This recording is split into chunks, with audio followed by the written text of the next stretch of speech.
Nós estamos começando mais uma apresentação do programa UniTV Entrevistas e Debates, pela UniTV, o canal das instituições de ensino superior de Porto Alegre. Na sociedade atual, a importância da mulher é cada vez mais marcante. De elemento secundário, como era considerada a mulher, ela passou a exercer um papel de protagonista, embora, isso aí todos sabem, ainda sofra as consequências de heranças históricas de um sistema social patriarcalista. Muitos avanços, nós não vamos discutir agora isso aqui, muitos avanços ocorreram, mas ainda há inúmeros desafios a superar, ainda há muitas conquistas a alcançar, muitos obstáculos a vencer. E no Entrevistas e Debates de hoje, aproveitando esse mês de março, quando se comemora, no dia 8 de março, em todos os anos, o Dia da Mulher, nós vamos tratar deste assunto. Convidamos aqui três professores que vão falar um pouco a respeito do papel da mulher na sociedade. Aqui eu tenho ao meu lado Nina Rosa Furtado. Nina Rosa Furtado é psiquiatra e psicanalista do Hospital São Lucas da PUC, professora da Faculdade de Medicina da PUC e doutora em Comunicação Social. Eu tenho também aqui ao meu lado Ângela Wise. Ângela Wise é professora do Instituto de Ciências Básicas da Saúde, da Universidade Federal do Rio Grande do Sul, orientadora dos programas de pós-graduação em Bioquímica e Educação em Ciências da URGS, mestre e doutora em Bioquímica, pesquisadora 1A do CNPq, esse é o nível mais alto de pesquisador no Brasil, e recentemente recebeu um prêmio importantíssimo, o Prêmio Capes Elsevier 2014. Que reconhece pesquisadores, é um prêmio importante, reconhece pesquisadores com produção científica de alto destaque e excelência internacional. E participa também do nosso programa como convidado da UniTV, o professor Conrado Paulino da Rosa, professor da Faculdade de Direito do Uniriter e presidente do IBDFAM. O que é o IBDFAM? É o Instituto Brasileiro de Direito da Família, secção do Rio Grande do Sul. É advogado, o Conrado Paulino da Rosa, é advogado e mestre também em Direito. São os três participantes do programa de hoje, com os quais nós vamos conversar a respeito de aspectos ligados à mulher.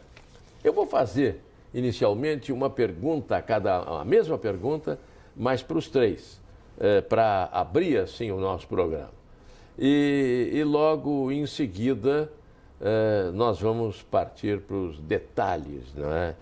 De tudo aquilo que cerca a participação da mulher na nossa sociedade. Qual é a opinião dos nossos convidados sobre o estágio atual, vejam bem, o estágio atual de valorização da mulher pela sociedade? Eu vou conversar inicialmente, começo pela professora Nina Rosa Furtado. Bom, obrigada pelo convite, Carlos Alberto. Acho que o tema sempre é relevante, né? A gente tem que estar sempre olhando para a nossa sociedade, examinando assim como é que nós vamos. E o fato de nós termos um programa que examina a situação da mulher na sociedade já nos mostra que somos exceção, né? Assim, já é uma minoria, vamos dizer, em termos sociais, que está sendo estudada. Não vai ter um programa sobre o papel do homem na sociedade. Tem o programa do papel da mulher. Acho que já é uma coisa que nos mostra que isso tem que ser discutido. Mas tem o Dia da Mulher, por que não tem o Dia do Homem também? Né? Porque as mulheres resolveram se revoltar numa fábrica e foram à luta, e aí esse dia ficou marcado pela morte até delas nessa luta, né?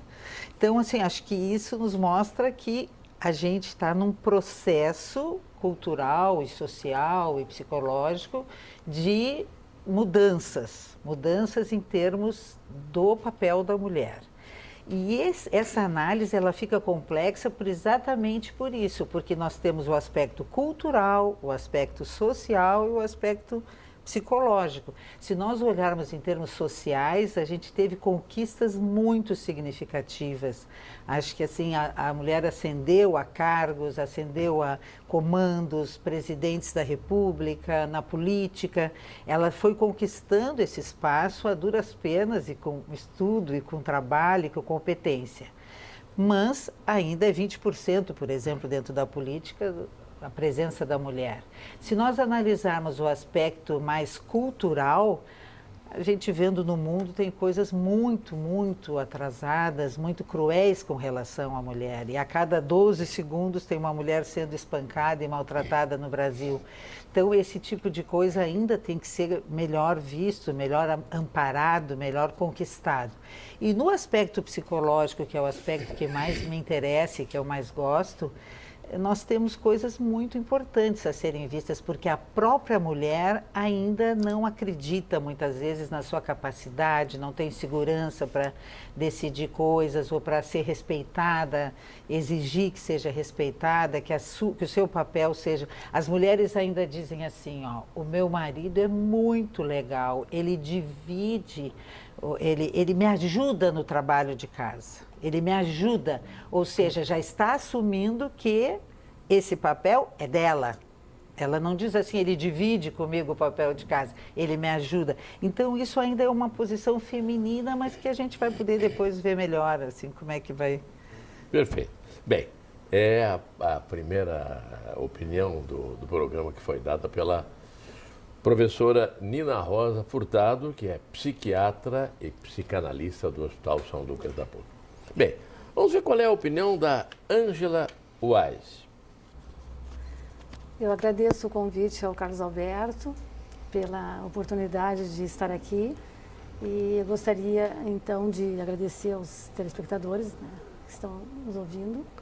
E eu, assim, a minha opinião sobre as mulheres, assim, na minha área de pesquisa e que eu observo na minha área de atuação, eu vejo que as mulheres estão, na realidade, ocupando um espaço bastante significativo nas universidades. Nós vemos assim, ó, que inclusive ontem saiu uma reportagem na Andifes, que é uma associação dos diretores nacional dos dirigentes das universidades, de que a maioria que ingressaram na universidade são mulheres, que ingressam na universidade atualmente são mulheres, e aquelas que saem da universidade também, diplomadas, também são mulheres. Ou seja, é a grande maioria, né, mais de 50% que ingressam na universidade e que conseguem o seu diploma são mulheres. Então, eu acho que sobre esse aspecto houve um grande avanço, né, das mulheres na questão, tanto na questão como estudante, quanto na questão relacionada a professores da universidade. Na URGS nós temos 2.822 professores, sendo que 2.190 e poucos são pesquisadores, né? E desses 50% são mulheres e 50% são homens. Então, na realidade, nós temos aí, está bem equilibrado, né, em termos de pesquisadores e professores da universidade. Então, eu não vejo, né, tantos problemas em relação ao papel da mulher dentro da educação superior no Brasil. Até em consideração, por exemplo, assim, se nós considerarmos o início, né, que a mulher conseguiu fazer o seu curso primário lá em 1829, foi naquele período que foi autorizada, né, que ela pudesse cursar um primeiro grau, e só em 1879 ela pôde ingressar na universidade, que foi a Rita Lobato, que aliás é da minha cidade, de Rio Grande, que foi a primeira médica que se formou na universidade. Então, se nós considerarmos esses anos, nós tivemos muito avanço e eu acho que cada vez vamos avançar mais. Lógico que tem situações que nós temos que discutir posteriormente. Uhum. Bem, eu vou escutar agora o professor Conrado e depois a gente passa algumas considerações também sobre a experiência prática de vocês duas, não é? Porque vocês enfrentaram dificuldades e tudo na sua atividade, nas suas profissões, enfim. Eu acho que é válido dizer aos ouvintes os problemas aqui aos telespectadores, os problemas que vocês enfrentaram e conseguiram superar. Mas antes, quero que o Conrado responda a mesma pergunta. Qual é o estágio atual, segundo o Centro, Sr. Conrado, o estágio atual de valorização da mulher na sociedade? Bom, professor, em primeiro lugar, meus cumprimentos também à professora Nina, à professora Ângela, né? Privilégio poder participar de um debate sobre a mulher com mulheres de destaque, com pesquisadoras, com todo o reconhecimento. E, inclusive, o que a professora Ângela trouxe quanto a essa igualdade, né, no nível acadêmico é demonstrado pelos dados de que, a partir de 2004, houve uma equiparação entre professores doutores e professoras doutoras, né, que somente em 2004 nós passamos a ter uma igualdade, e a partir de então nós temos inclusive um número maior hoje de doutoras do que doutores no Brasil, que é um dos nível máximo de pesquisa. Isso demonstra a sociedade contemporânea, toda a luta que o movimento feminista pôde implementar ao longo das últimas décadas, que permitiu que tudo isso fosse possível. Historicamente, a gente sabe que a partir de 88, com a Constituição Federal, é que efetivamente nós tivemos uma igualdade ainda muito presa à lei, ainda nós carecemos de uma efetividade nessa igualdade, mas se nós formos comparar o que nós tínhamos no Código Civil anterior, que foi modificado apenas em 1962 com o Estatuto da Mulher Casada, porque na redação original, a mulher casada, ela se tornava uma relativamente incapaz a partir da celebração do casamento. Então ela estava ao lado dos índios, dos pródigos. Então imaginem só as senhoras que estão nos assistindo, que depois do casamento sequer poderiam abrir uma conta numa loja sem a assinatura do marido. A própria questão, o homem era o chefe da família até 10 de janeiro de 2003, somente com o atual código é que nós tivemos essa modificação. Então, aparentemente, a nossa postura social é de acreditar que os avanços não foram tão importantes. A gente se acostuma muito fácil com aquilo que é positivo e muitas vezes a gente deixa de reconhecer todo o esforço que foi necessário. Por isso a importância, né, o professor Carlos Alberto trouxe, bom, tem o Dia da Mulher. Bom, a gente sabe que todos os dias são dias das mulheres, mas a verdade, a necessidade de que essa data seja presente internacionalmente é justamente para que a gente não possa esquecer os avanços que foram conquistados nas últimas décadas. Eu acho que isso aí é algo importante, isso que diz o professor Conrado, não é? E é também a sua visão a respeito desse assunto. Eu vi que, por exemplo, que a Ângela já focalizou um pouquinho diferente isso, já evidentemente registrou conquistas das mulheres e tudo. Mas eu sei, por exemplo, que segundo o Instituto de Estatística da Unesco, somente 30% dos cientistas do mundo são mulheres. Realmente esse dado é correto, né? Está descrito lá na ABC, na Sociedade Brasileira de Ciências. E, na realidade, o que se vê? Que apenas 30% e em alguns países, existe alguns países e que existem mais, né, um número maior de mulheres que conseguem ocupar esse espaço. Em outros países, menor, então a média ficou 30%. E o que se sabe também é que as mulheres, elas ocupam, em muitos países desenvolvidos, elas ocupam um espaço significativo nas universidades, por exemplo, ou como pesquisadoras ou como professoras, mas acontece que em cargos de gestão existem muito poucas mulheres.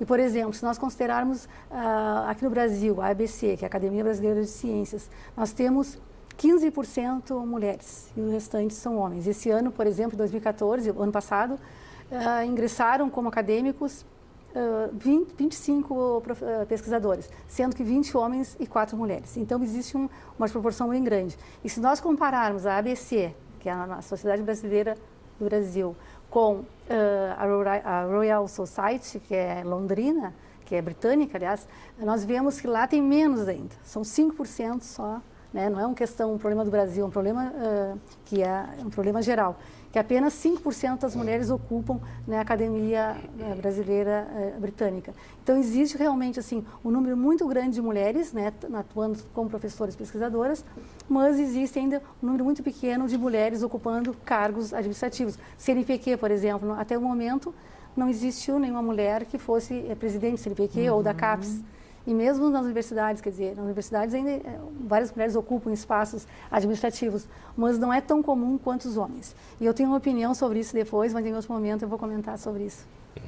Olha, na própria URGS, não é? Na própria URGS, segundo um dado que eu tenho aqui também, 184 pesquisadores 1A.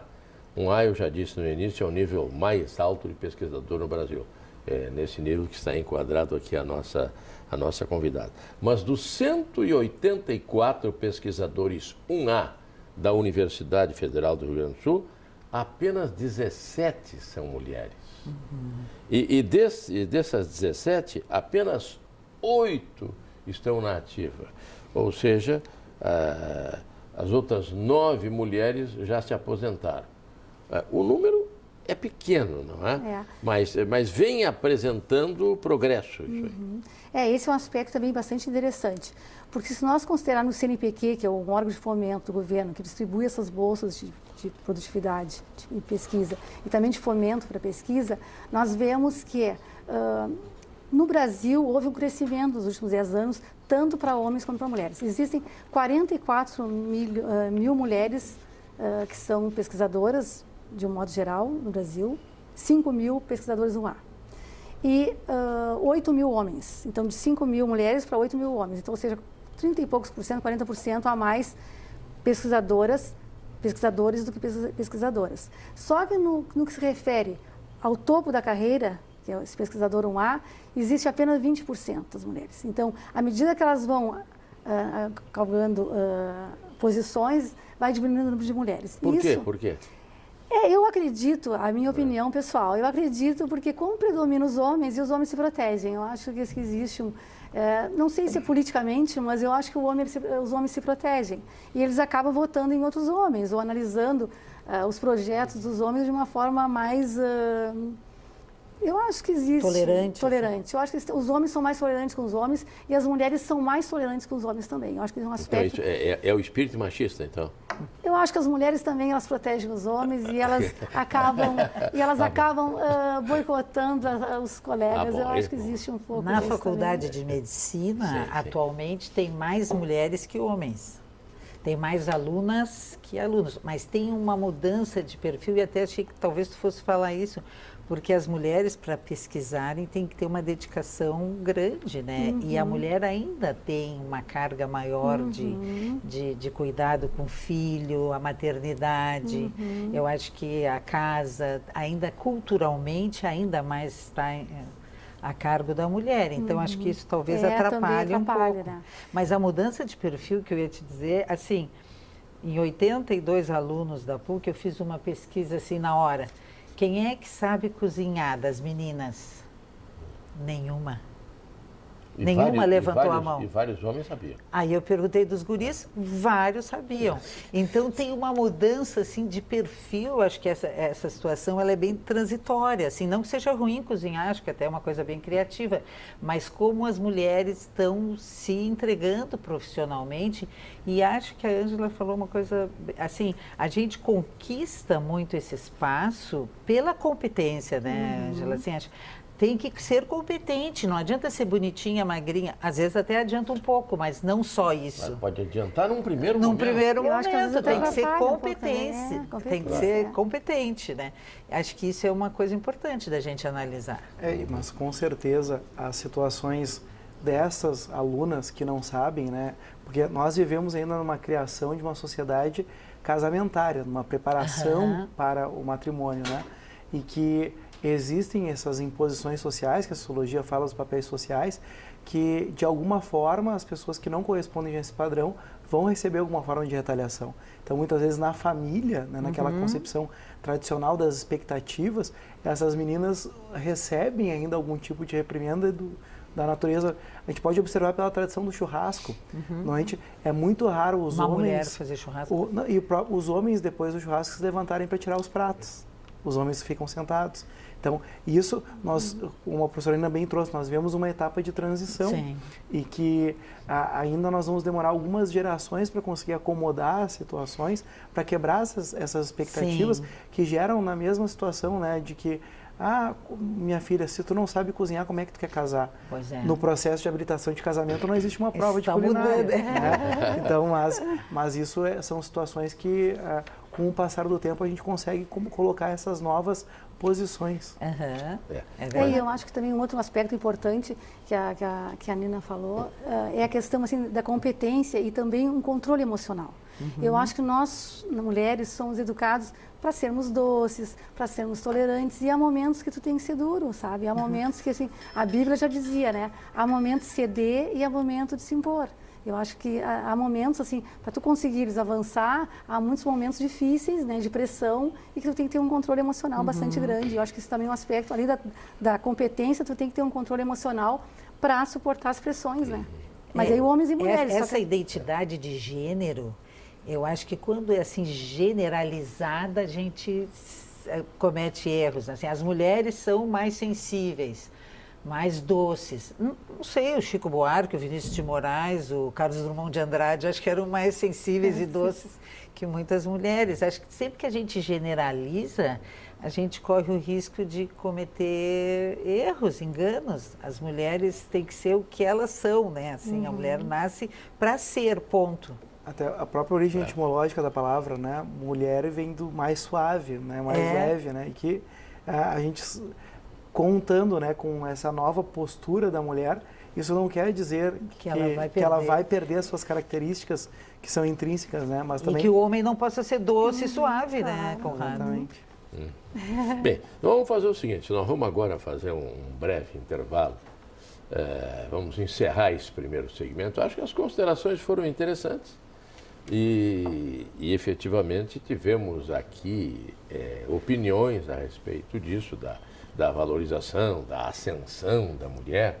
Mas agora, nos outros segmentos, nós vamos analisar um pouco em detalhes. Assim. Por exemplo, a questão do mercado de trabalho, a questão da política, por exemplo.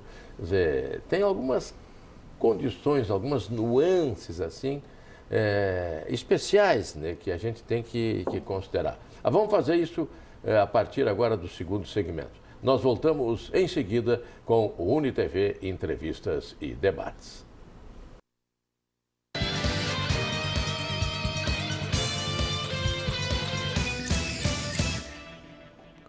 Voltamos com o UniTV Entrevistas e Debates pela UniTV TV Universidade, o canal das instituições de ensino superior de Porto Alegre. Bem, conforme eu disse no segmento anterior, vamos agora detalhar um pouco este assunto. Questão de mercado de trabalho. Já foi tangenciado o assunto aqui em algumas respostas que foram dadas. Agora, dentro do mercado de trabalho, o que se nota é o seguinte: o salário da mulher ainda é proporcionalmente menor do que o salário dos homens na sociedade atual. É claro que isso, não estou considerando aqui aspecto de serviço público, porque aí existem as faixas salariais e tudo aí é igual para o homem e para a mulher. Mas, em geral, na sociedade, o salário da mulher é menor do que o salário dos homens. Não é isso, professor? Sim, as estatísticas mostram isso na maioria das empresas, que existe uma diferença.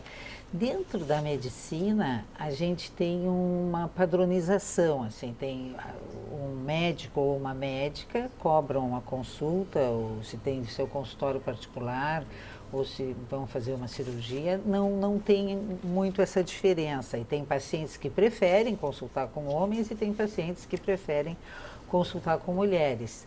A gente vê lá no nosso ambulatório que de cada 4 pacientes, 3 são mulheres que procuram tratamento e 1 é homem. Então é 25% de homens e o resto mulheres. O que a gente vê nisso aí?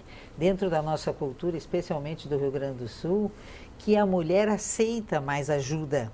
Ela se dá conta que está precisando de tratamento, ela vai atrás e busca. E raramente ela diz assim, eu prefiro ser atendida por um homem ou eu prefiro ser atendida por uma mulher. o profissional que atende, na maioria das vezes, é bem aceito. E ali a consulta são todos iguais, né? Agora, tem algumas especialidades que tem menos mulheres, por exemplo, dentro da cirurgia, não cirurgia plástica, mas cirurgia em geral, tem menos mulheres que homens. O mercado ainda é diferente. Acho que esse muda muito. Eu volto sempre para a ideia de que a conquista do mercado passa pela competência, pelo estudo, pela capacitação, independente de homens e mulheres. Acho que isso dá uma nivelada, Carlos Alberto. O que pensa o professor Conrado? Nós temos essa transformação dos direitos, como nós falamos no primeiro bloco, carece de uma efetividade. Então, os dados demonstram essas diferenças salariais e que normalmente não vão atingir os principais cargos, as principais profissões. É justamente aquelas profissões mais vulneráveis em que justamente os dados do último censo, cerca de 40% das famílias brasileiras são chefiadas por mulheres. Então imaginem só, se nós já temos uma situação de uma mulher que numa faixa de vulnerabilidade recebe um salário menor do que o do homem e ainda tem encargos familiares de chefia de família, isso coloca numa situação de ainda maior vulnerabilidade. Então, isso nos preocupa, porque as diferenças existem, prova disso é que nós ainda temos cotas para a situação do preenchimento de vagas de candidatos a cargos eletivos e que os partidos se esforçam para tentar completá-las. A própria classe que eu integro, que é a dos advogados, no ano passado teve um avanço significativo, que agora todas as chapas para as eleições da OAB precisam ter 30% de mulheres. Então isso já demonstra uma necessidade de preenchimento de um espaço feminino e também vamos analisar dentro das carreiras jurídicas. Faz não mais do que 40 anos que nós temos magistradas mulheres. Os tribunais superiores não faz 15 anos que nós passamos a ter mulheres na linha de frente do judiciário brasileiro. Então, nós estamos também sentindo, professora Nina, essa diferença do maior número de mulheres em sala de aula, isso notório, em todas as faculdades que eu leciono eu sinto isso, mas a questão é, vamos ver de que forma as vagas vão ser preenchidas posteriormente. Tem alguma informação? Bom, eu concordo com teu respeito sobre isso? Eu acho que assim, eu concordo com a Nina. Eu acho que realmente o que vale é a competência. Eu acho que a competência, que o talento, né, o talento é aleatório. Eu acho que homens e mulheres eles podem, né, serem brilhantes profissionalmente. Eu acho que depende do querer. Lógico que uma mulher que tenha uma família, que tenha filhos, ela terá mais dificuldade, mas isso não a impede, né, que ela alcance o topo da carreira. Eu acho que isso é um aspecto importante. E outro, lógico, a minha experiência, né, é diferente do Conrado, que é advogado, na nossa experiência é muito mais na carreira universitária, em que as pessoas têm um padrão de vida teoricamente mais elevado. Agora, as pessoas com menos condições financeiras, realmente, eu acho que aí sim que existe essa questão de diferenças salariais. Agora, as mulheres têm lutado, no entender de vocês, elas têm lutado para defender os seus direitos? Esse braço aí quebrado não significa luta, né? Não. É para defender. Não, eu sou destra. Mas se precisar... Que acha? Eu acho que, eu não sei muito bem assim, a que seriam os é o direitos. reconhecimento da competência, se falou aqui. Sim. Eu acho que é certo. Tem que se ver quem é competente. Não interessa se é homem ou se é mulher. Sim. Interessa que seja competente. Agora, elas têm lutado realmente para o reconhecimento disso? Ou ainda estão... Tem uma acomodação? Ou estão um pouco acomodadas ou não? Eu pergunto, né? Pergunto. Eu não acho que estejam acomodadas. Eu concordo com o Conrado que ainda existe muito aquela fantasia assim, que a mulher vale muito se ela tem um homem, assim, ainda tem muito isso, assim, do casamento, da escolha, da Cinderela, da Branca de Neve, tem que ter um beijo que acorde, que sustente. Então, as mulheres que não têm, assim, um homem do lado, ainda culturalmente, dentro da nossa sociedade, eu acho que ainda se sentem um pouco desvalorizadas. Mas essa luta, assim, pelos seus direitos, eu acho que ela acaba aparecendo naturalmente, porque se tem uma prova de residência, o que vai interessar? Quem é que acertou mais questões, quem é que tem um bom currículo, então não interessa ali se é um homem ou uma mulher, aquela pessoa vai entrar de alguma forma, independente do gênero. Então, nesse aspecto, acho que as mulheres estão batalhando junto, assim, elas estariam lutando no teu dizer. Na Vila Fátima, tu desse um dado importante, na nossa Vila Fátima aqui, que a Faculdade de Medicina trabalha com a Vila, 75% das famílias a mulher é que chefia e muitas vezes não tem um homem e elas cuidam dos filhos e vão levar no posto de saúde e dão as vacinas. É um número assustador, né, Carlos Alberto? 75%. Não, eu digo assim, é que muitas vezes vão se criando uma espécie de mitos, não sei o que é, não é? Por exemplo, a gente vê dizer assim, deu uma batida no automóvel, de certo era mulher. Na realidade, nós sabemos perfeitamente que muitos homens dirigem muito mal e que as mulheres dirigem muito melhor, têm mais cuidado e tudo, mas digamos, aquilo que se diz popularmente, aconteceu isso, era mulher. Coisa de mulher. Coisa de mulher. A Simone de Beauvoir diz assim, a mulher não nasce mulher, ela é feita mulher. É feita mulher. Que a cultura vai trazendo, assim, uma série de coisas, assim, uma mulher se comporta assim, gosta de cor-de-rosa, gosta de rendinha, gosta de boneca. Então, isso vai sendo muito cedo, criando essa identidade que muitas vezes pode tolir a liberdade de uma menina, né? Mas a questão da luta, a gente conquistou graças a esses movimentos feministas. E o que tem se manifestado agora nos últimos anos é a tão falada Marcha das Vadias, né? Que justamente é uma expressão que a própria denominação vem no sentido de chocar, né? A própria forma de expressão das manifestantes também tem essa intenção. E o que está por trás ali? O livre exercício da sexualidade, a livre disposição do corpo. Claro que aí nós temos uma mistura da questão religiosa, da questão histórico-social, mas, de qualquer forma, o que está por trás é uma reivindicação de espaços femininos. Sim. É um processo legislativo ainda conduzido por homens, ainda voltado a uma situação... Porque o que nós temos reiteradamente são iniciativas legislativas voltadas a uma família que não mais se adapta à realidade contemporânea. E que, nós temos agora dados que já demonstram essa transformação, mas, de qualquer forma, a luta pelos direitos das mulheres permanece. E que cada vez mais as mulheres também se somam a este movimento, mesmo que não necessariamente vá até a manifestação, mas assumindo posturas acadêmicas, produzindo conhecimento e pensamento dentro das universidades, para que justamente essa classe que chega até o ensino universitário, a professora Ângela falou, é um outro público. Sim, é um outro público. As políticas assistenciais têm possibilitado que outros públicos também tenham acesso ao ensino superior, isso é ótimo, mas de qualquer forma que a gente possa, no ambiente universitário, propulgar também, promover esse conhecimento para que nas mais diversas áreas a gente possa ter uma contínua luta pelos direitos das mulheres. Né? E eu concordo também com vocês, no sentido assim, que eu acho que as mulheres também, elas teriam que lutar mais em grupos, né? Em grupos individuais e às vezes assim, isoladamente, né? Não isoladamente é mais fácil, mas em grupo é mais difícil. Eu acho que as mulheres, os homens são bem mais objetivos, assim, que eu observo na minha área, que é uma área mais específica, eu observo que os homens são muito mais objetivos e as mulheres, elas misturam tantas coisas e fica difícil, sabe, para separar. Então, aí, né, numa situação de ter um controle emocional, tu não pode misturar muitas coisas que tu te perde. E aí acaba, então, dificultando, às vezes, até o diálogo e aí dificulta até a ascensão profissional. Não, e tem alguns mitos, outros também, que precisam ser afastados aí. Por exemplo, de que se sabe que a influência do feminismo é muito grande na sociedade. Mas às vezes acontecem coisas assim, pensar que o feminismo é contrário ao machismo e que as mulheres feministas lutam contra os homens. Quando, na realidade, não é assim.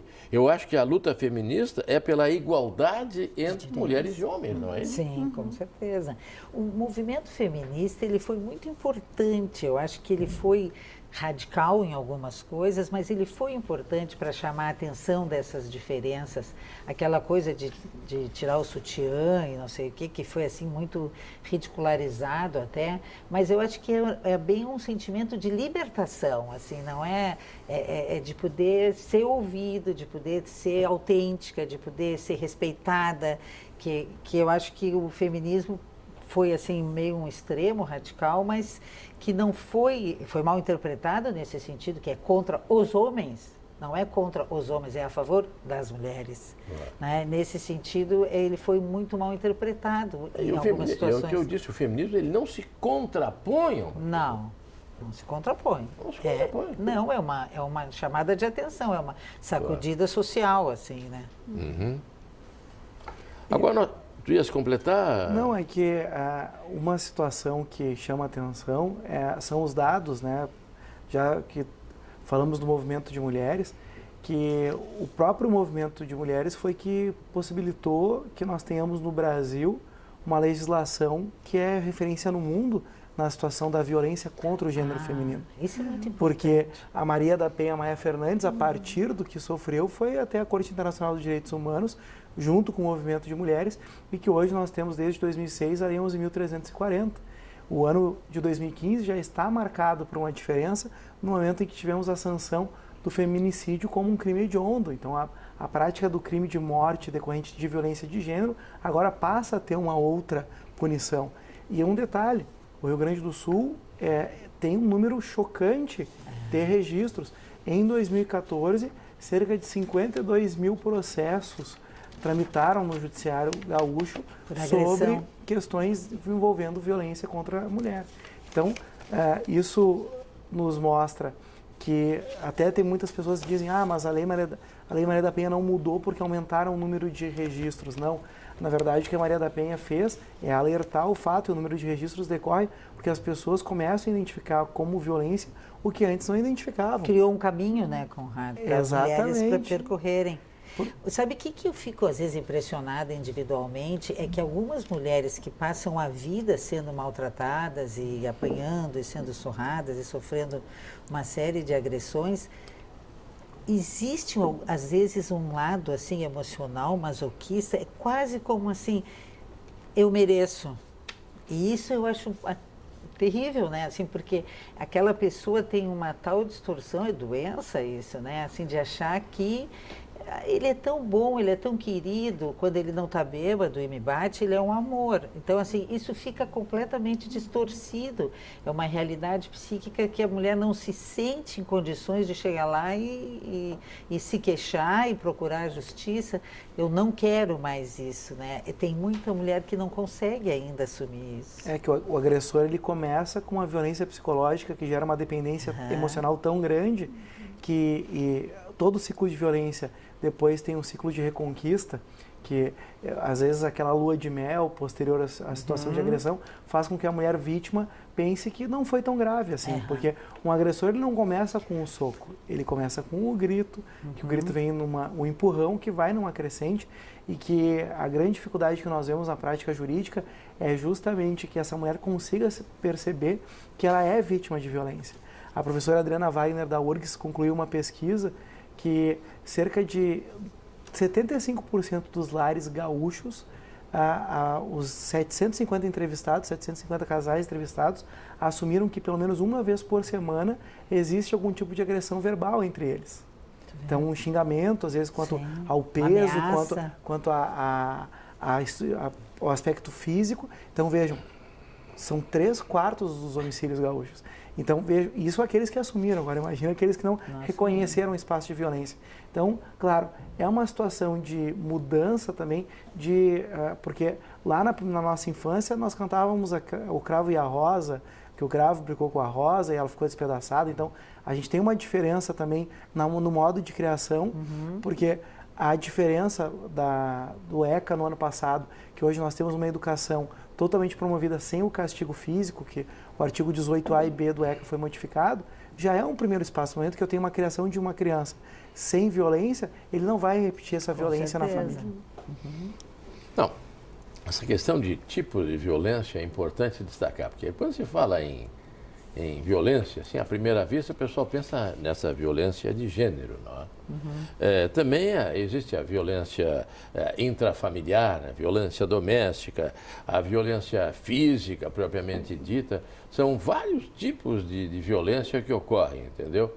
E as pessoas precisam ter bem presente que tudo isso é violência, né? É violência e não pode ter continuidade, tu não pode aceitar aquilo, né? As mulheres, que nem disse Conrado, assim, elas ficam muitas vezes prisioneiras, assim, de ameaças. Se tu te queixar, eu não vou te dar mais dinheiro; se tu te queixar, eu vou procurar outra.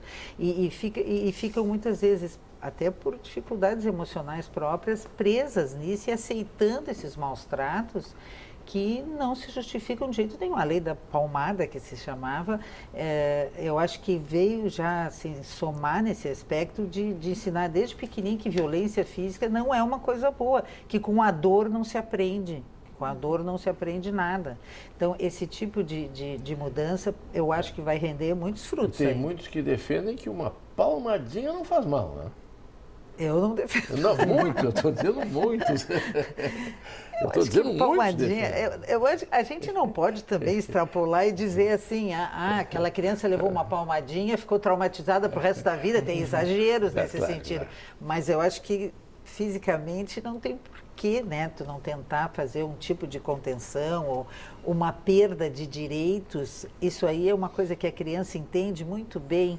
Olha, hoje tu não fizesse o que tu tinhas que fazer, tu não te comportasse, tu não vai poder brincar com o iPad, com o computador por 2 dias, sei lá. Assim, direitos e deveres, assim, esse tipo de coisa talvez ensine muito mais, porque a vida é assim, se tu estudar, tu vai adiante. Agora, uma palmada ou uma surra, muito menos, ela só dá raiva, dá revolta, dá irritação, dá desejo de vingança e culpa. Não ajuda. Mas eu acho que tem que haver limites, né? Eu acho que tem que haver limites das crianças. A gente vê na Europa, por exemplo, em Paris, eu trabalho com Ritalina, tenho grupos de pesquisa, nós trabalhamos com Ritalina, e a gente, né, lê que as crianças francesas, elas têm muito menos déficit de atenção do que os brasileiros ou americanos. Isso significa por quê? Porque existem limites, existe o horário para dormir, a criança tem limites. Quer dizer, deixar a criança também fazendo o que quer, eu acho que também não é positivo, né? Eu já levei castigo e não foi por isso que eu tenho autoestima baixa. Eu acho que as pessoas também... A confusão do limite, Ângela, é só que a agressão física. Aliás, eu escrevi um livro sobre limites. Sim, claro, a agressão física não é positivo, mas eu acho que o limite é positivo, né? O físico, o ataque... lógico, aí não, né? Mas o limite eu acho que é importante, né? Fundamental. Até para desenvolver autocrítica, porque as pessoas, eu acho que assim, a questão da mulher também, até como vocês falaram, da mulher aceitar situações que não deveria aceitar, eu acho que é o problema da autoestima, sabe? Se tu tem autoestima, tu tem que te valorizar, ninguém vai te valorizar mais do que o indivíduo. O limite é importante, né?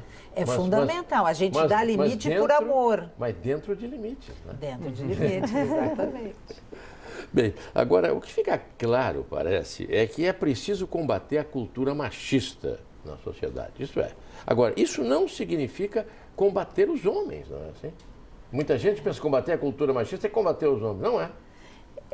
Eu acho que até a gente tem que definir melhor o que seria a cultura machista, assim, essa cultura de poder dizer uma piadinha na hora que bem entende, que quando uma mulher passa, de não ser educado, eu não sei bem o que é cultura machista, assim, mas de qualquer maneira a mulher tem que se focar, vamos dizer, na identidade dela, no que são os sonhos dela, o que ela pretende na vida, como é que ela vai lutar por aquilo, sem ficar assim brigando com os homens, porque vai ser um gasto de energia desperdiçado, não tem? Ela tem que investir na vida dela, assim, fazer o que ela acha que é importante para ela, independente de se os homens estão aceitando, aprovando ou não. Mas o que a gente percebe já é a mudança, né, cultural na questão dos brinquedos. Isso. Né? Porque a gente tinha determinações de brinquedos bastante masculinos e femininos, né? Se uma criança de 4 anos fizesse aniversário, ela ia ganhar bonecas, panelinhas, ferro de passar roupa, como se alguém se divertisse passando roupa, né? Enfim, mas todos os brinquedos de lides domésticas, e que a própria boneca, o brinquedo de bonecas, já num treino para maternagem, que daí gera uma situação, quase uma naturalização da maternagem, de que E só para fazer um adendo no que tu está dizendo, que eu concordo, o homem sempre teve brinquedos mais de libertação, assim, é o skate, a bicicleta, ele vai atrás do mundo, E a menina para ficar parada com a panelinha, com a boneca, eu acho que tem tudo a ver. E a partir dessa educação é que a gente tira essas expectativas sociais, porque essa situação de que a mulher precisa cozinhar é porque, por outro lado, se tem uma expectativa de que o homem não precisa. Daí a gente continua trazendo algumas expressões sociais por exemplo, homem quando cozinha, cozinha muito bem. Olha quanta inverdade tem nessa frase, porque na verdade toda pessoa que cozinha, que gosta de cozinhar, vai saber cozinhar muito bem. Mas é a falta de expectativa, que a gente continua tratando a mulher que cozinha como Maria e o homem que cozinha como chefe. Então, nessas diferenças bem Mas é porque o homem faz promoção de que cozinha muito bem. E a mulher faz, né? Cozinha. E eu acho que nós temos que render uma... Ele se jacta, ele se gaba. E render uma homenagem a milhões de mulheres que alimentam toda uma família fazendo mágica com arroz, feijão e batata e guisadinho, entende? Assim, quando tem isso, né? Então, e aí assim, chega no domingo, o homem bota o avental e faz o churrasco. Eu vou fazer o churrasco para ela, né? Não, e às vezes até em questão também dos livros. Os livros trazem muito, agora atualmente está mudando, mas eles traziam muito mais personagens masculinos do que femininos. Sim. Inclusive, na minha área como cientista, as pessoas acham cientista, elas veem o masculino, não o feminino. Inclusive, atualmente, nós estamos fazendo oficinas numa escola pública e as crianças em torno de 6, 7 anos, nós fizemos uma das perguntas, você vê o cientista como homem ou como mulher? Todos, eu acho que foi 90% viram como homem. Até agora eles veem cientista como homem. E é um substantivo feminino, né, cientista. Então, perfeito. E uma coisa só para, assim, falando nessa coisa do brinquedo, se o menino quisesse brincar com uma boneca, era um horror. Então, o que a indústria de brinquedos fez? Criou bonecos pequenos para o menino ter direito de brincar também com... E acho que melhorou o aspecto da paternidade nesse sentido quando os homens começaram a dividir mais esse trabalho de cuidado com os filhos. A paternidade ficou muito melhor, os pais ficaram mais felizes e as crianças tiveram mais pais. E isso está sendo muito bom, essa nova geração, acho muito bom nesse sentido a cultura machista. Mas que realmente a mulher vem se libertando, vem, né? Vem. Por exemplo, o esporte, futebol. Quando é que se falava em anos passados aí, em a mulher jogar futebol? E quando uma mulher chutava uma bola, era toda desajeitada, desengonçada. Hoje nós temos jogadoras de futebol, como é o caso dessa Marta, né? Da seleção brasileira feminina e tudo. A Marta, que joga melhor do que muitos desses jogadores profissionais que nós observamos nos gramados hoje, né? Homens. E skate, sim, bicicleta. Motorista de ônibus, motorista de táxi. Tá tendo policiais. Situações onde era assim, uma predominância total. Não se pensava que uma mulher pudesse jogar futebol. Não. Era uma coisa absurda. E agora já E hoje melhor. se sabe que não é. E elas não entram nos times dos homens porque não permitem, né? Sim. Porque senão encaixavam muito bem, né? Pois é. Melhor do que muitos que andam por aí, né? Não vamos citar nome, né? Não vamos citar nome. Bem, nós vamos encerrar esse segmento e nós partimos depois para o encerramento do UniTV Entrevistas e Debates de hoje, que focaliza aspectos ligados à mulher, ao ensejo das comemorações do Dia da Mulher, que anualmente é festejado no dia 8 de março, e que hoje nós estamos abordando esses aspectos aqui no Entrevistas e Debates. Nós voltamos em seguida.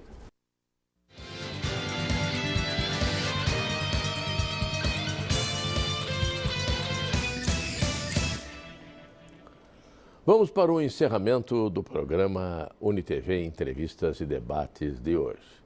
Nós temos ainda cerca de 8 minutos aí. Passamos nos segmentos anteriores, mas acho que valeu a pena porque se tratou aqui, os nossos convidados abordaram aqui aspectos muito interessantes a respeito da valorização da mulher, suas conquistas, seus desafios, enfim. e dos obstáculos que já foram superados e que ainda precisam ser superados. Acho que o programa foi muito interessante. Mas nesta parte final, eu vou pedir a cada um dos 3 convidados que deixe uma mensagem referente ao tema do programa de hoje. Uma mensagem dirigida, quem sabe, diretamente à mulher que nos acompanha neste programa Entrevistas e Debates. Eu vou começar com o professor Conrado Paulino da Rosa. Bom, em primeiro lugar, agradecer a todos aqui pela oportunidade desse debate e falar para cada uma das telespectadoras, né, de que nós discutimos aqui os avanços, vivemos ainda uma publicidade bastante sexista, bastante mostrando ainda a questão da mulher voltada para a questão corporal, impondo padrões de conduta, impondo padrões de beleza. E a gente sabe da riqueza da transformação, não só nas ciências, na literatura, no cinema, que a mulher pôde trazer para o nosso dia a dia.